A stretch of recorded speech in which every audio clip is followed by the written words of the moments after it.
बकवास करता है। पहले अध्ययन कर, पहले इतिहास का।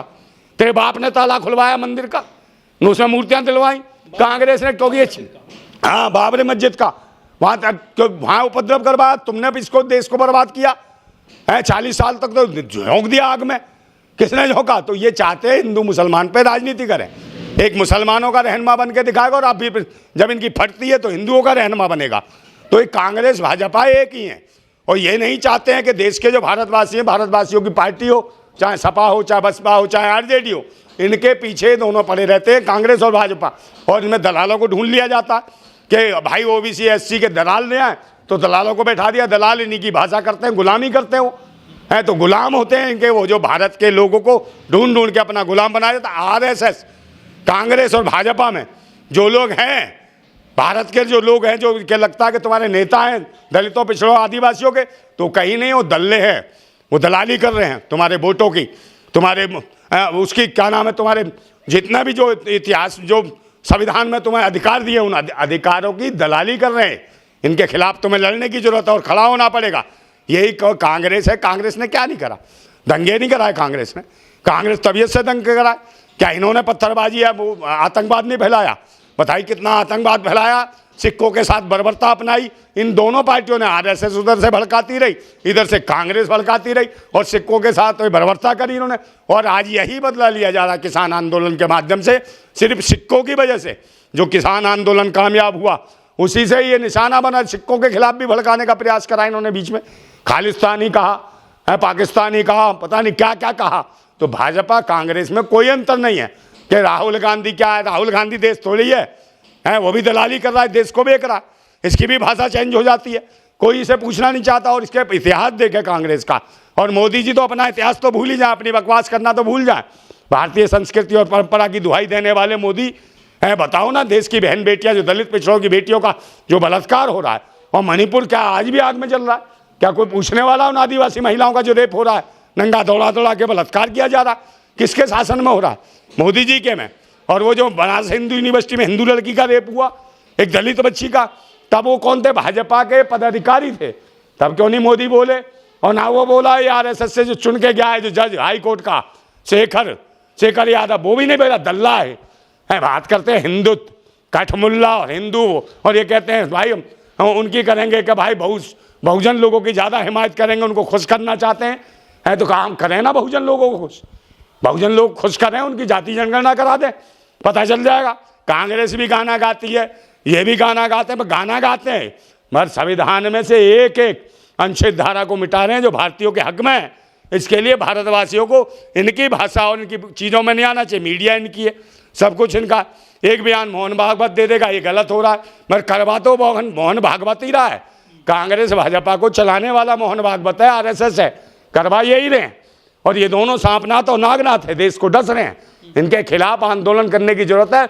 अपनी जो पार्टियां हैं उनकी तरफ देखें, चाहे बहुजन समाज पार्टी हो, चाहे समाजवादी पार्टी हो, चाहे आरजेडी हो, इनको देखें लोग, भारत के लोग। और ये चाहें कि इनके राष्ट्रीय पार्टियां बनाएं इनको, और इसको छोड़ो भाजपा और कांग्रेस को। देखना ये खुद भीख मांगने मर जाएंगे, भीख मांगने लगेंगे। वो जो आरएसएस जो बनाई थी इन्होंने, वो मुखबरी करती थी देश के क्रांतिकारियों के खिलाफ और भारतवासियों पर जुल्म ढाती थी। तो आरएसएस को पैदा किसने करा? कांग्रेस ने।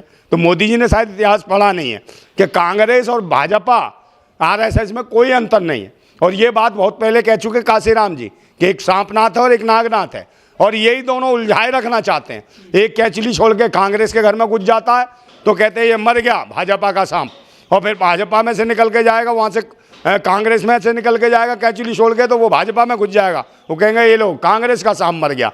तो ये सांप एक ही है, कभी सांपनाथ बन के यहाँ बैठा है, कभी नागनाथ बन के वहाँ बैठा है। तो कांग्रेस भाजपा में कोई अंतर नहीं है। ये जितना विरोध बाबा साहेब का किया इन्होंने, ये नहीं चाहते थे कि संविधान लागू हो, मगर बाबा साहेब का संविधान पूरी दुनिया में जब लोगों ने जाना और समझा कि कितना टाइम लगा दिया इसको बनाने में, बाबा साहेब के आगे ये टिक नहीं पाए, तो कहीं ना कहीं ना मजबूरन मत्था टेकना पड़ा और सर झुका के उसे स्वीकार करना पड़ा है बाबा साहेब के संविधान को। यही वजह है कि आज डरे हुए हैं।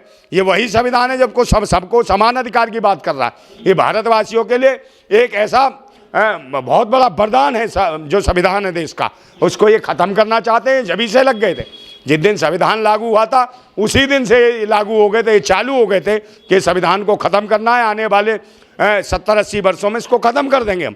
और उसको तेज़ी से काम कर रहे हैं इनकी औलाद आरएसएस, और आरएसएस में पैदा हुआ ये मोदी। तो मोदी और कांग्रेस में कोई अंतर नहीं है। आप बताओ, जब मर्जी जो मर्जी बयानबाजी, विपक्ष का नेता राहुल गांधी उसको गालियां देते हैं और फिर राहुल गांधी भी चुप रहता है, जिंदा जलाने तक की बात कर देते। कांग्रेस का मर जाती है जब, कांग्रेस क्यों नहीं जवाब करती, देती है? कोई जवाब नहीं देता, सिर्फ देश को गुमराह करती है कांग्रेस और भाजपा, और ये दोनों ही लगे हैं भारतीय संविधान को ख़त्म करने के लिए। और ये चाहते नहीं है कि दलित, पिछड़े, आदिवासियों का भला हो। और रही बात, अभी राहुल गांधी ने कहा कि मनुस्मृति से उत्तर प्रदेश चल रहा है, तो भाई चल रहा होगा, मगर कहाँ है वो किताब, कहाँ है वो पुस्तक?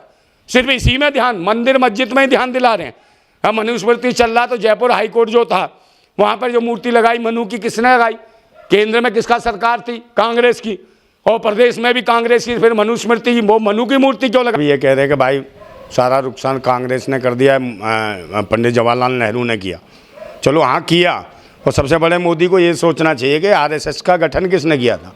आरएसएस का गठन भी कांग्रेस ने किया था, और उसी आरएसएस से पैदा हुए मोदी साहब। तो ये सोचना चाहिए तुम भी इन्हीं की औलाद हो, तुम इनसे अलग नहीं हो। सिर्फ देश की जनता के लिए ये भी फॉर्म टीम बनाई है, इसीलिए आरएसएस बनाई थी, और इसलिए कांग्रेस थी। कांग्रेस दलाल थी, नीचे कम वो करती थी दोनों का, भाई हम दोनों का समझौता कराएंगे देश की जनता का, है। तो कांग्रेस दलाल थी, मीडिएटर थी अंग्रेजों के बीच में, ठीक है। अरे कहाँ संविधान बचा रहे, काहे के संविधान? ये संविधान के लुटेरे, ये आतंकी, खुद देशद्रोही हैं। ये संविधान की बात करें, नौटंकी है। एक पैर छुएगा, एक दंडवत प्रणाम करेगा, नौटंकी मत करो, समझे? ये वो लोग हैं जो पैर छू के नीचे से खींच देते हैं और गिराते हैं आदमियों को। तो ये वो लोग हैं। भाई इन्हीं के शासन में बताओ कितना विरोध किया। राहुल गांधी बोला बाबा साहब की मूर्ति के लिए, नहीं बोला है, लोकसभा में से हटा दी गई सामने से बिल्कुल। और मोदी बोला, नहीं बोला। तो भाई बकवास काय कर रहे हो? को संविधान की नौटंकी मजाक बना रहे हो, कभी संविधान दिवस मनाते हो। अरे संविधान दिवस काय का मना रहे हो जब संविधान को ही खत्म कर रहे हो? मतलब लोगों को मूर्ख बनाने का काम इनकी मीडिया चाह देती है कि आज संविधान दिवस मना लिया, आज बाबा साहब के चरणों में गिर गए, आज भाई संविधान सर से लगा लिया। मीडिया यही दिखाई। और मगर पता है कि देश के भारतवासियों के जिसमें अधिकार छीने जा रहे हैं, उनकी नौकरियां छीनी जा रही है, ये सब छीने जा रहे, इसको कोई नहीं बता रहा। रोजगार कहाँ मिलने, किसी को नहीं मिल रहा, समझे? दलितों पिछड़ों की नौकरियां छीन ली गई, आरक्षण समाप्त करने की ओर है। तो कोई बोल रहा है प्राइवेटीकरण अपनी चरम सीमा पे चल रहा है इनका, है। थर्ड और फोर्थ क्लास की नौकरियां दोनों खत्म कर दी। जब ठेकेदारी पर था आ गई तो लेबर क्या करेगी, है। तो ये हालत है। ये चाहते हैं भारत के लोगों को गुलाम बनाए रखना, और जब तक भारत के लोग नहीं जागरूक होंगे तब तक कुछ नहीं होगा। और कांग्रेस और भाजपा का करो सफाया, तभी तुम्हारा कल्याण होगा और तभी संविधान बचेगा। और दोनों ही मनुस्मृति, मनु की पैदाइश है, मनु को अपना बाप समझते हैं। तो फिर ये आपके लिए कैसे समझेंगे? संविधान को ये मजाक समझते हैं, संविधान को ख़त्म करने पर तुले हैं। आप इनकी भाषा में, इनकी बातों में बिल्कुल मत आइए। अगर अपने भारत को जिंदाबाद रखना है, संविधान को जिंदाबाद रखना है और लोकतंत्र को जिंदाबाद रखना है, तो भाजपा कांग्रेस का करो सफाया और अपना अधिकार लो। शिक्षित बनो, जागरूक बनो, संगठित रहो, और बाबा साहब के इस मूल मंत्र को हमेशा याद रखो। आपको कोई पीछे नहीं धकेल सकता। जिंदाबाद भारत।